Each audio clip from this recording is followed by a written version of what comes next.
तो book of Esper के इस एपिसोड के स्टार्टिंग में जो जूफेन होता है वो उन तीनों पिल को ले लेता है, ब्रीथिंग पिल को, और वैसे ही ड्रैगन एंसेस्टर से कहता है, ड्रैगन एंसेस्टर आप रिकॉइल एरो को सेट करना चाहते हो, लेकिन उसके लिए पावर कहाँ से आएगी। जो मॉर्टल डोमेन की स्पिरिचुअल एनर्जी है वो बहुत ज्यादा ही थिन है और उसके साथ में सप्रेस्ड भी है, और अगर हम लोग एरो को सेट भी कर लेते हैं तो उसका कोई भी ज्यादा इफेक्ट नहीं होगा जब तक कि हम लोग 5 सेक्रेट माइंस का यूज ना करें। और ड्रैगन एंसेस्टर मैं आपसे सिर्फ 100 ड्रैगन ब्रीथ पिल चाहता हूँ जिससे कि मैं उन सेक्रेट माइंस को स्नैच कर सकूं। और ये सुनकर जो ड्रैगन एंसेस्टर था वो तो उनको थूकने वाला था। और फिर क्या था कि 100 आखिरकार तब मुझे समझते क्या हो, एक डिस्पेंसर वैसे कोई फायदा नहीं है। इस फैक्ट को नजरअंदाज करते हुए कि पांचों माइंस में स्वर्ड सोवरेन की एरेस है, वो एरेस उसकी प्रोटेक्शन करती है, किसी को भी माइनिंग करने से ब्लॉक करती है। और फिर ये लोग ऐसे ही और बातें करते हैं कि वो लोग उन एरेस को कैसे बनाएंगे, कैसे क्या करेंगे। अब जूफेन जो होता है वो जाने वाला होता है, बट वैसे ही जूफेन क्यूयर को बाहर निकाल लेता है, लेकिन जो क्यूयर थी वो अभी भी अनकॉन्शियस पड़ी हुई थी। और उसे देखकर ड्रैगन एंसेस्टर स्टारलेट हो जाता है और तभी जूफेन कहता है ये मेरी डॉटर है, और ड्रैगन एंसेस्टर को बताता है कि ये उस समय से ऐसी क्रिटिकल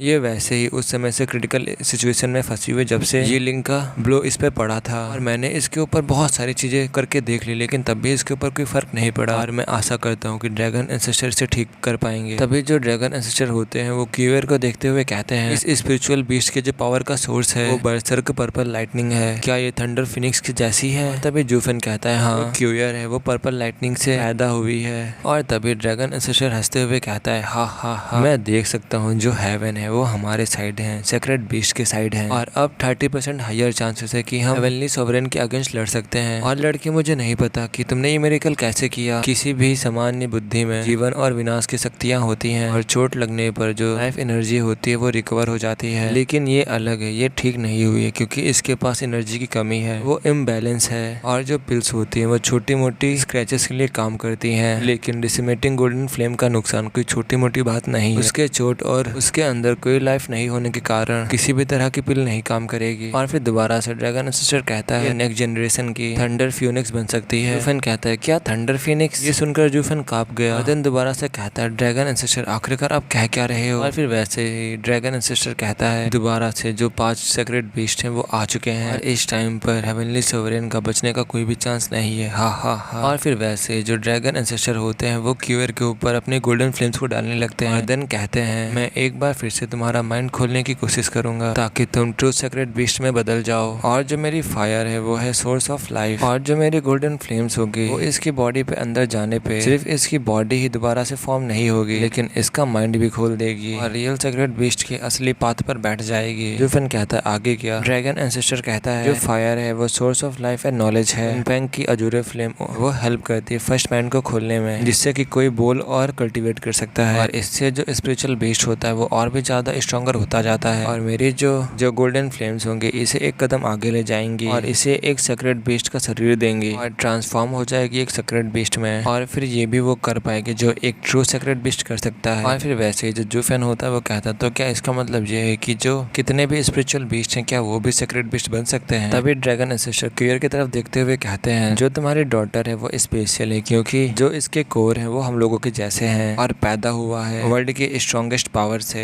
बरसर्क पर्पल लाइटनिंग के साथ जो कि इसके अंदर है, और इसीलिए जो हम दोनों की फ्लेम है इसकी बॉडी के साथ रिजोनेट कर सकती हैं और इसके माइंड और स्पिरिचुअलिटी को डेवलप्ड करने में मदद कर सकती हैं। और अगर ये एक कॉमन स्पिरिचुअल बीस्ट होता तो ये सिर्फ एक ही फ्लेम को ले पाता, और तब अगर हम उन दोनों फ्लेम्स को इसके अंदर डालते तो वो दोनों ही अंदर टकराती और एक्सप्लोजन कर देती। और फिर जूफेन भी अपना सिर हिलाता है और उस कुनपैंग के पास बैठे 3-हेडेड क्रो को याद करता है जो कि कुनपैंग के साइड था, और उससे कुनपैंग की अजूरे फ्लेम मिली थी लेकिन वो कभी सेक्रेट बीस्ट नहीं बन पाया। ये सब कुछ इसलिए था क्योंकि उसके कोर पे इन 5 सेक्रेट बीस्ट पावर में से कोई भी पावर नहीं थी। और फिर तभी ड्रैगन एंसेस्टर की तरफ देखते हुए जूफेन स्माइल करते हुए कहता है तो फिर मेरे बारे में क्या मेरे पास दोनों फ्लेम्स नहीं है। और जब ड्रैगन एंसेस्टर ये सुनता है तो वो भड़क उठता है और अपने आप में बड़बड़ाने लगता है, और अगर सही से कहा जाए इस समय जो ड्रैगन एंसेस्टर था वो जूफेन के अजीब से कॉन्स्टिट्यूशन के वजह से जेलस था, और आखिरकार कौन ऐसा शरीर नहीं चाहेगा जो 4 सेक्रेट बीस्ट की पावर्स को फ्यूज कर सके और उन्हें एक अनसुनी पावर में मिला सके, यहाँ तक कि उसे भी ये सब कुछ स्वीकार करना पड़ा। तभी वैसे जो जूफेन होता है स्माइल करता है और वो हंसते हुए एकदम स्मग दिख रहा था, और ये सब कुछ जुड़ा हुआ था डेमन ट्रांसफॉर्मेशन आर्ट के बिलीफ के बिहाइंड। इस आर्ट से यूजर के यूज के लिए कोई भी चीज बदल सकती है, ट्रांसफॉर्म हो सकती है, और अगर स्पेशली कुनपैंग को पता चल गया कि अगर डीमन ट्रांसफॉर्मेशन जो आर्ट है वो कंबाइन कर सकती है सेक्रेट बीस्ट की पावर को, तो वो उसी स्पॉट पे इसके लिए एक्शन लेगा। और फिर वैसे जो जूफेन होता है वो चौंक कर उठ जाता है और जब वो अपने सामने देखता है तो वो पाता है कि क्यूयर अजूरे फ्लेम से कवर थी और उसके ऊपर से गोल्डन फ्लेम्स उठ रही थी। और इस समय जो गोल्डन फ्लेम्स और अजूरे फ्लेम्स थी वो एक दूसरे पर चढ़ी हुई थी और जुड़ चुकी थी, जिससे एक भयंकर बवंडर बन गया, जिससे जो क्यूयर होती है वो हवा में ऊपर उठने लगती है। इस समय जो जूफेन था वो थोड़ा सा हैरान था, लेकिन जो ड्रैगन एंसेस्टर था वो पहले की तरह शांत था। और फिर वैसे ही एक धमाका होता है। फिर उस विस्फोट के बाद एक बैंगनी बिजली चमकती है, जिससे जो फायर का टॉर्नेडो था वो गायब हो चुका था। और इसके बाद हर जगह पर पर्पल लाइटनिंग चमकने लगती है और वो पर्पल लाइटनिंग सराउंड किए हुई थी 8 साल की एक छोटी बच्चे के अराउंड, जिसके पर्पल कलर के बाल थे और वो बहुत ज्यादा ही एडोरेबल क्रिएचर लग रही थी अपने पिंक चीक्स के साथ में। उसके जो आंखें थी वो ब्राइट थी और उसके दांत सफेद थे। और तुम सिंपली कहना चाहो तो ये कह सकते हो कि उसने एक ह्यूमन फॉर्म ले लिया था। इस समय जूफेन वहाँ पर खड़ा का खड़ा रह गया और तभी जो ड्रैगन एंसेस्टर होता है वो हंसते हुए कहता है जो ट्रांसफॉर्मेशन है वो कंप्लीट हो चुका है और बस कुछ ट्रेनिंग के साथ में जो ये बच्चा होगा वो नेक्स्ट थंडर फिनिक्स में बदल जाएगा और किलिंग की बेटी को भी जोड़कर एक बार फिर से जो 5 ग्रेट सेक्रेट बीस्ट होंगे वो गैदर होंगे। तभी जूफेन कहता है ड्रैगन एंसेस्टर क्या ये मेरी डॉटर है? ये जो क्यूयर होती है वो कहती है ऑफ कोर्स फादर। और इस समय जूफेन को कुछ भी समझ में नहीं आ रहा था। और फिर वैसे ही जो वो लड़की होती है फ्लोट करते हुए नीचे आती है। जैसे जैसे वो नीचे आ रही थी वैसे वैसे जो पर्पल लाइटनिंग थी वो भी गरज रही थी।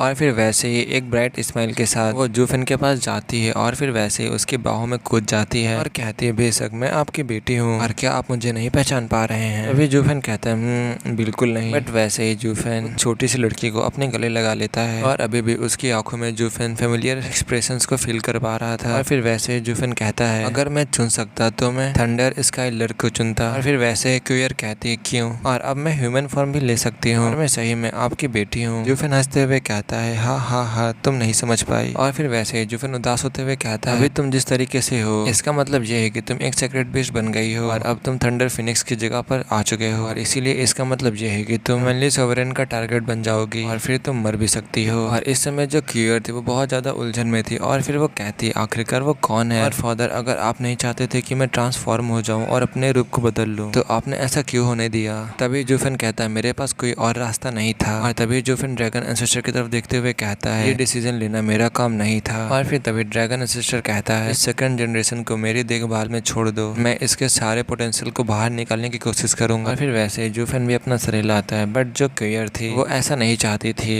इस समय वो टाइटली जूफेन की नेक को पकड़े हुए थी और फिर वैसे ही घूम जाती है और कहती है नहीं मैं अपने फादर के साथ जाना चाहती हूँ। तभी शायद ड्रैगन एंसेस्टर कहता है ये लड़का भले ही कितना भी अद्भुत क्यों ना हो लेकिन तब भी वो एक इंसान है और इसे असली ग्लोरियस थंडर फिनिक्स की पावर के बारे में कोई भी अंदाजा नहीं है। देन दोबारा से ड्रैगन एंसेस्टर कहता है अभी जो तुम्हारा टैलेंट है वो एकदम ही बेकार है, अगर तुम मेरे साथ रहोगे तो मैं तुम्हें सारी चीजें सिखाऊंगा जो थंडर फिनिक्स कर सकता है और वो भी बहुत जल्दी। और देन तुम थंडर फिनिक्स के सारे स्किल्स को जान जाओगे, लेकिन उसके लिए तुम्हें मेरे साथ रहना होगा ताकि तुम भटक ना जाओ। और इस समय जूफेन भी उनकी बात पर सहमत होता है और देन कहता है क्योंकि तुम्हें इस तूफान में आना है और इसीलिए अभी तुम्हारे लिए यही सही होगा कि तुम अभी स्ट्रांग बनो और मैं तुम्हें नहीं टीच कर सकता, ड्रैगन एंसेस्टर के पास ही रहना तुम्हारे लिए बेहतर होगा। और फिर वैसे ही जो जूफेन होता है वो क्यूयर को नीचे रख देता है, बिना हेसिटेशन के वो पीछे घूम जाता है और कहता है ड्रैगन एंसेस्टर डोर को ओपन करो और मुझे यहाँ से जाने दो। ड्रैगन एंसेस्टर भी कहता है श्योर। और फिर वैसे ही जो ड्रैगन एंसेस्टर होता है वो जो डोर होता है उसे ओपन कर देता है जो कि बाहर की साइड होता है। जूफेन से कहता है लड़के you are a name of ambition, तुम्हें पता है कि तुम्हें सही टाइम पे क्या करना है, तुमने इसमें बिल्कुल भी हेसिटेट नहीं किया। क्यूयर जूफेन को जाता हुआ देखकर जोरों से चिल्लाने लगती है फादर जब से मैं पैदा हुई हूँ तब से मैंने तुम्हारा साथ कभी भी नहीं छोड़ा है। और फिर जब जूफेन ने सुनता है तो वैसे ही वो रुक जाता है। इस समय उसे अपराध बोध का एहसास हो रहा था लेकिन उसने अपने दिल को शांत किया और पीछे देखे बिना ही वहाँ से चला गया। जूफेन उसी मोमेंट से जानता था जब ड्रैगन एंसेस्टर ने क्यूयर को देखा था कि वो उसे सुधारना चाहेगा और इसे इम्प्रूव करके इस सिंपल थंडर स्काईलर को डेडलीस्ट बैटल में एंटर करवाएगा। और जूफेन एक फादर के रूप में उसे जो हो सकता था उसने किया था और उसे सर्वाइव कराने के लिए यही सबसे अच्छी चॉइस थी। और फिर वैसे ही एक बार और क्यूयर जूफेन को फादर कहकर बुलाती है लेकिन जो जूफेन था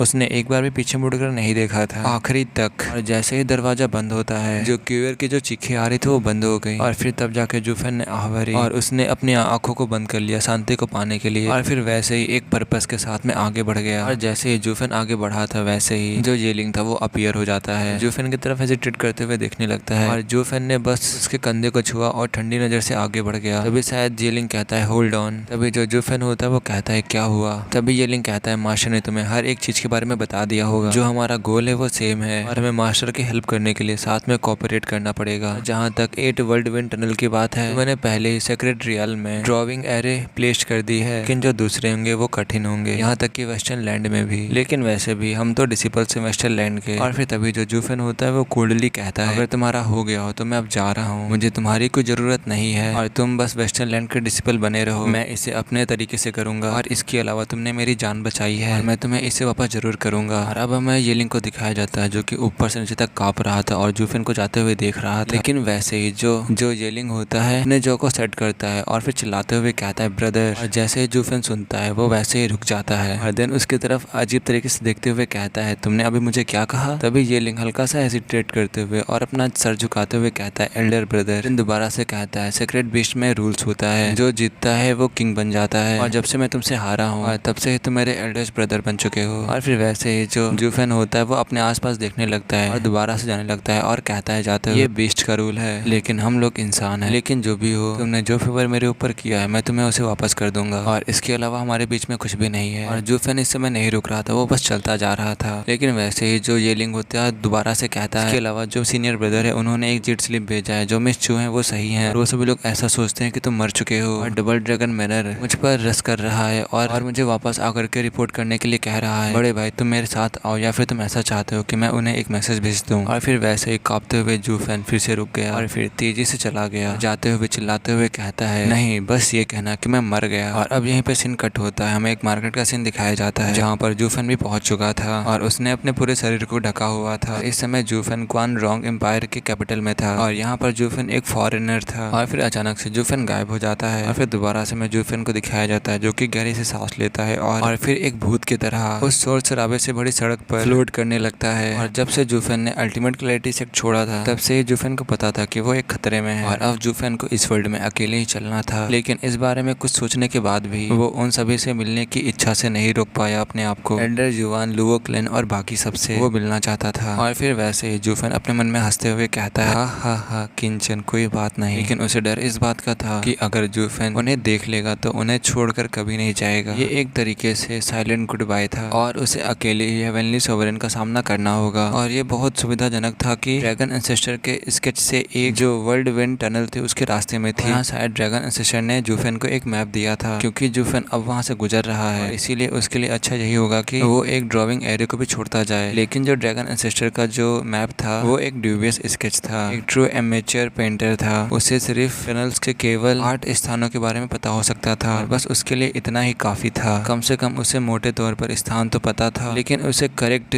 लोकेशन के बारे में बिल्कुल नहीं पता था। तभी जूफेन अपने मन में कहता है जब तक मैं यहाँ पर हूँ तब तक कान लगाकर सुनना बेहतर होगा। जूफेन ने मुस्कुराते हुए अपने कदम रोक दिए और जस्ट उसके बगल में ही एक शोर शराबे वाला रेस्टोरेंट था। और फिर जो जूफेन होता है वो हंसते हुए उस रेस्टोरेंट के अंदर चला जाता है। जब बात आती है सुनने के लिए तो ये जगह सबसे बेस्ट थी। फिर वैसे ही जो जूफेन होता है वो अपने मन में कहता है वर्ल्ड विंड टनल के साथ जो स्पिरिचुअल एनर्जी होती है वो गैदर होती है, जिसकी वजह से अजीबोगरीब घटनाएं होती रहती हैं और जिससे कि लोग इन चीजों को अनदेखा नहीं कर सकते। और यहाँ पर रहने वाला एक आदमी जो मतलब इस जगह में रहता होगा वो इसके बारे में बहुत अच्छे से जानता होगा। और हाँ, आगे मुझे थोड़ा समझ में नहीं आया है तो थोड़ा सा प्रॉब्लम हो सकता है तो एडजस्ट कर लेना। यहाँ पर जैसे लिखा मैं वैसे बस एक्सप्लेन कर दूंगा। और जूफेन जब वहाँ पर जाकर देखता है तो वो पाता है कि वो 8-3 मीटर से बना हुआ था। और तभी वो मन में कहता है जो क्वांग रॉन है वो इतना ज्यादा क्रूड है, इवन जो उसका कल्चर है वो भी दिखाता है इसे। गेट से लेकर उनके घरों तक यहाँ कुछ भी भव्यता की भावना नहीं है। एग्जाम्पल के लिए तुम कैपिटल के गेट को ले सकते हो तो ये टियान्यू से भी दुगना बड़ा है लेकिन उतना चमकीला नहीं था। लेकिन जो टियान्यू कैपिटल की जो वर्क ऑफ आर्ट थी वो भरी हुई थी ब्यूटी एंड रिफाइनमेंट से। लेकिन दूसरी तरफ जो